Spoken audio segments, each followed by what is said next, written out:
So, hello, for today's video po is I will show you how to use the health and lifestyle healthy meal suggestion web app. So, this app po will help you to, or it's your app that will help you to lose weight, maintain or gain muscle. It will suggest you the best food or to maintain and lose weight with proper meal. Like for example po, mag-maintain kayo ng weight nyo. And then, yung meal type nyo po is lunch or breakfast or dinner. Depends on your type po na meal. Halimbawa po is may breakfast kayo. And then, ilalagay nyo po dito yung target calories nyo pag-take nyo ng isang meal. Halimbawa po is 200 lang yung iti-take nyo ng calories sa isang meal. Or, lagay natin is 300. And then, dito naman sa dietary preferences, kung ano yung mga preference nyong pagkain. Like, halimbawa sa vegan, or yung gluten-free, or yung keto nakalagay dito. And then, halimbawa, ilalagay natin vegan kasi may kayo sa vegetable. And then, pwede siyang may option kayo kung mag-get AI suggestion kayo or yung quick suggestion. Yung AI suggestion, yung AI ang magbibigay sa inyo kung anong pagkain ba ang nababagay dun sa nilagay nyo na goal. Yung quick suggestion naman, magagaling siya sa database ng web app nyo. Halimbawa po, mag-get AI suggestion kayo. So, yung sinuggest niya ay oatmeal with banana and nuts. Warm roll oats topped with banana slice and a handful of mixed nut. Goal nyo kasi is to maintain and then approximately 380 calories yung meron dyan. Balance with fiber and healthy fats. Kung naman po ayaw nyo yan, pwede kayong mag-quick suggestion. Depende po sa kung ano yung pipiliin nyo. And then, meron din naman po itong featured na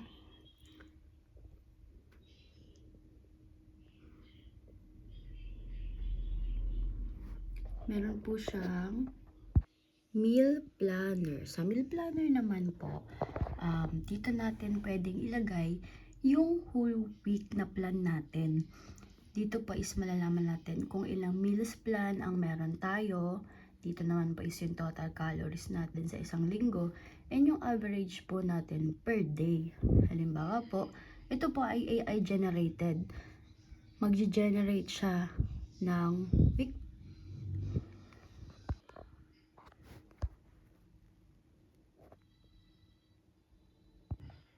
Ayan, halimbawa po, ang nakalagay dyan is may meal plan na tayo na isa na sinuggest niya on Monday.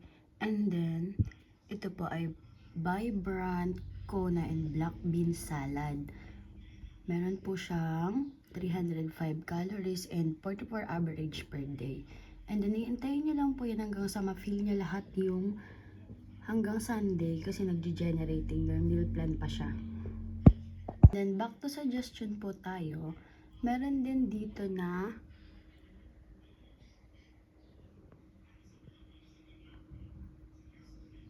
healthy tips na featured, which is yung healthy tips is magagamit nyo na guide para sa nutrition nyo, sa fitness and recipes and lifestyle.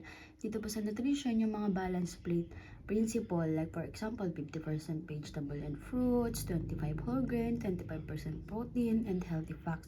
Andito din po yung mga suggestion niya or mga tips niya pagdating sa mga pag-hydrate, sa portion control, eat more fiber, na mga ganun po. And then, yung next po is yung fitness niya. Andito po yung mga guide para sa exercise guidelines. Yung next naman pong feature niya yung sa recipes. Dito po yung mga recipes na may portion na tama na tinitake sa isang meal natin. And then meron din po siyang lifestyle, which is the healthy lifestyle habits. Yung mga habits po natin na maganda yung nagiging results niya sa ating katawan po. So,